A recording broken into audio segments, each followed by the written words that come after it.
Let's talk about TikTok. TikTok. Okay, play the audio. Play your audio so they can hear it. You want fame. Yeah. I think they saw that people are addicted to social media, and they came up with the most addictive version of social media, which is TikTok. Little is known about the potential mental health impacts it may have. They have operated under the belief that they're immune. TikTok has repeatedly chosen the path for more control, more surveillance, and more manipulation. And they've pulled the wool over all of our eyes. We will keep safety, particularly for teenagers, as a top priority for us. Guys, what's he doing? TikTok's algorithm has one main goal. You need to watch even more videos. If you can control the algorithm, then you can also control the mental health of a user. And if you cannot control the algorithm... Well, I think the best thing to do would be to have Apple and Google take TikTok off their app store, which they could do this morning. That's what I've asked them to do. What if technology is not the primary problem? That would leave a lack of purpose, trust, and corporate incentive. Today we'll find out why companies are taking advantage of you and your mental health. But first... Does anyone else not want to do anything, like, ever? I don't want to do anything. I don't want to go anywhere. I don't want to see anyone. I don't even have the energy to post a TikTok. That's why you haven't seen my beautiful face in a hot minute. And I know a lot of you are going to be like, babes, that's depression. And maybe it is, but I don't feel sad at all. It's just straight lethargy. I am so lethargic. I don't want to do anything ever. I want to lay in a comatose state in my bed for hours on end. Even my hobbies, the things that I like, K-pop, anime, reading, I don't care for them at all right now. And it doesn't matter how many hours of sleep I get a night, not even a little bit. I could sleep 10 hours at night, every night, and it wouldn't be enough. I still need more sleep. But of course, the one thing I do have energy for is eating. I'm eating good, but I don't want to go to work. I don't want to hang out with my friends. I don't want to go to the gym. I don't want to do anything that's going to be, I don't know, good for me. I want to sit here like a depressed sack of potatoes that's not actually sad, just really lethargic. What does purpose mean to you? Since some describe it as... It's the thing that you were built for. So it's an incredibly important thing to figure out, because it's the thing that guides you. Without a purpose, you'll feel lost. You'll have no North Star. Your life will feel meaningless. And meaningless they are. That's why they're called the disconnected youth. But they said... It all depends on the level of your desire, which is true for anything in life. If you really, really want something, if you really love it, if it's really important to you, you will find the energy. You will find the answer. But what about the motivation? If college is expensive and AI is coming from my job, where do I get the motivation? If my parents keep pressuring me and my relationship is a mess, how do I keep moving forward? If hard work doesn't buy you a house, but Hawktour does it, is it then fair to say the system is rigged against me and the others like me? I'm 26, but I feel so damn lost and clueless in life. I don't know how the entire half year went by and only a few months left for New Year to begin. I'm so invested in my thoughts and overthinking that I'm not able to find clarity in real life present moment. I want to make money so I can help my family and create a better life, but that requires hard work and dedication. Not finding a purpose or understanding what I truly want makes me fall back, and I just feel lost in this maze. Like seeing stuff on TikTok and Instagram and people my age making X amount of money, investing in properties, traveling. I want to be there someday. I don't know what's preventing me from doing anything. And purpose goes beyond just doing something with life. It affects our motivation to wake up in the morning, to study, to work. Because without purpose, what is it all for?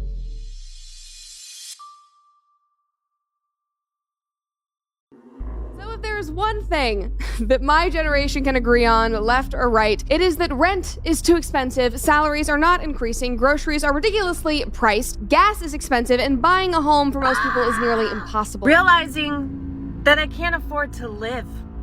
Bro, I work full-time hours and I can't afford insurance, because if I opted for insurance for me and my dependents, guess what? I would work full-time just to make sure I have insurance. I just went to a grocery store, bought 10 items, and it was $80 freaking already.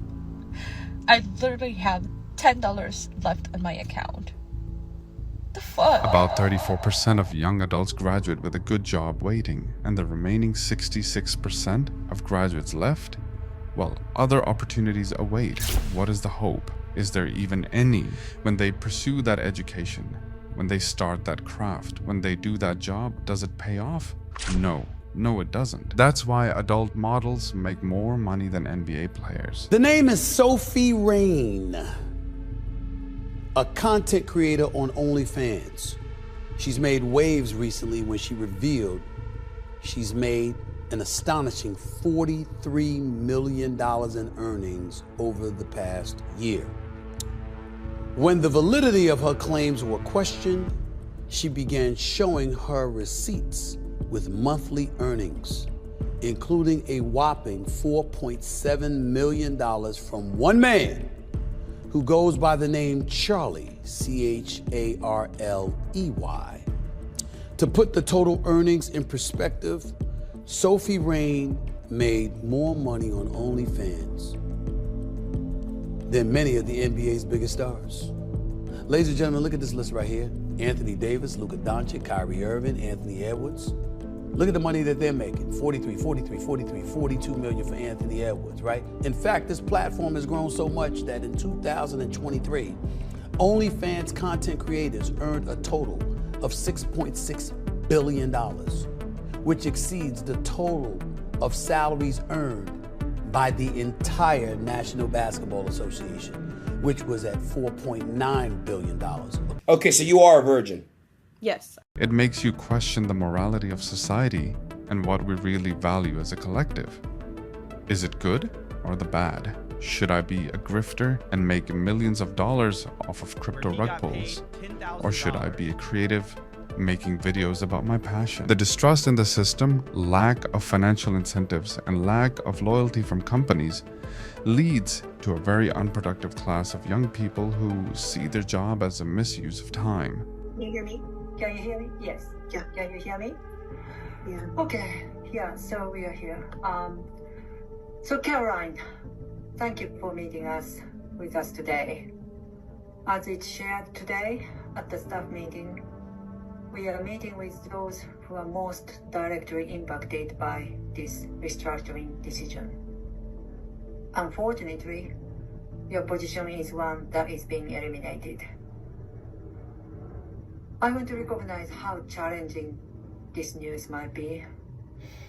Please know that this decision is no way a reflection of your effort, the impact you've had. You have been a vital part of our team, and I deeply appreciate your hard work, dedication, and commitment. So we've put a package together for you. No other changes. You'll be paid through the end of the week. So if you don't do anything at all, you'll still be paid through the end of the week. You have the option of staying through the end of the month. You'll have until 2 p.m. tomorrow to say what you want to do. So that's basically you declaring, like, I want to just get my stuff now, or I want to stay through the end of the month. So that's what that transition of duties letter is for. I understand this news comes with a lot of emotions, and you need time to process this information. Please feel free to take the rest of the day off today, or if you like to talk with me or talk to your manager, we are here. And any other question you have now? Okay. This was... I'm so disappointed. You know. And worth noting, there's 3 months of outplacement support. Those are folks that help you sort of figure out what you're going to do next. They help you with your resume. They help you with all that. I understand that. We're trying to buy a house. I don't know that, but I understand. I mean, like...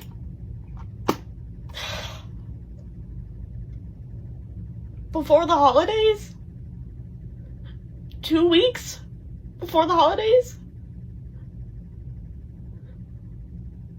How callous. Yet companies still criticize the generation, calling them lazy, entitled quitters. Gen Z have been labeled the hardest generation to work with. But contrary to what you'd think, The sad epidemic also affects rich people. Don't take my quote for it. 6 in every 10 Gen Z believe that they would be much happier if they had enough money to live. But when they eventually do, the sadness does not go away. And that's because of... It took some time, but companies have realized that depressed people tend to buy a lot of stuff. You can call depression the new oil because tears never runs dry. What do you do when sad people are your primary customers? You create more sad people, and it can start with as simple as a TikTok video.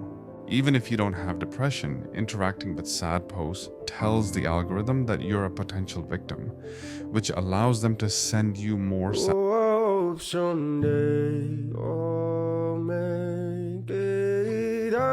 And the more you like. Yeah, give me a minute. Take your time. The more it affects your mental health, until eventually your entire For You page is full of it. What the fuck is going on? You try self-diagnosing on TikTok. The results say you're depressed. You search Google. Google validates it. You need a solution fast. Therapy? BetterHelp wins. Hello, I am here to tell you about how the therapy platform BetterHelp destroyed my mental health. So if they did the same to you, or you're thinking about using them, keep watching. So last year I decided that I was ready to begin therapy again after a super traumatic therapy experience that left me saying I will never do that ever again in my life. But I felt like I was ready. I had come across the BetterHelp platform and I was like, okay, I can do this. You know, it's from my own home. I don't have to go anywhere, which is what my anxiety really roots from. So I was like, okay, let's give it a shot. I was instantly matched with a wonderful therapist. I adored her. She had a very similar story to me, and I had a feeling that she was going to help me a ton. Most of my issues rooted from my miscarriage that I had in 2017 and the abandonment issues that followed that. So keep that in mind, abandonment issues. We had like 5 months of really great sessions, weekly video sessions for 5 months. Absolutely loved her. I felt like she was really starting to help me a ton. I was just starting to be able to like fully open up and, you know, kind of release what was happening. And then we were supposed to have a video session and I had like messaged to confirm and she didn't confirm. So I still showed up to my video session and she wasn't there. And I was like, okay, maybe she went on vacation and forgot to tell me because she had gone on vacation like a few weeks before, which was fine.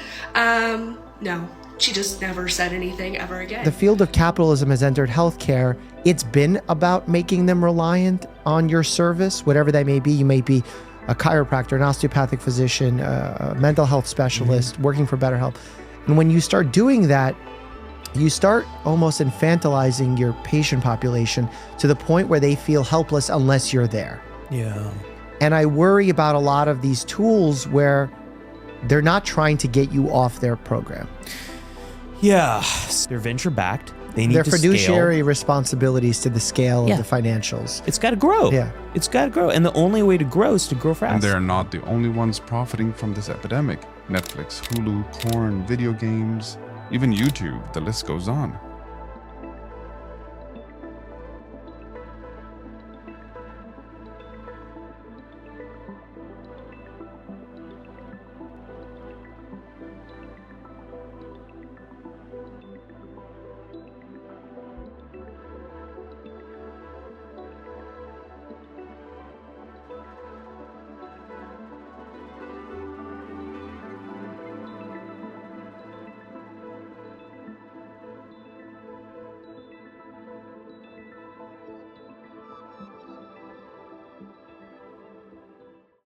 That's it. You know what? I've decided. No more depression. Just vibes. Good vibes. Vibes. Just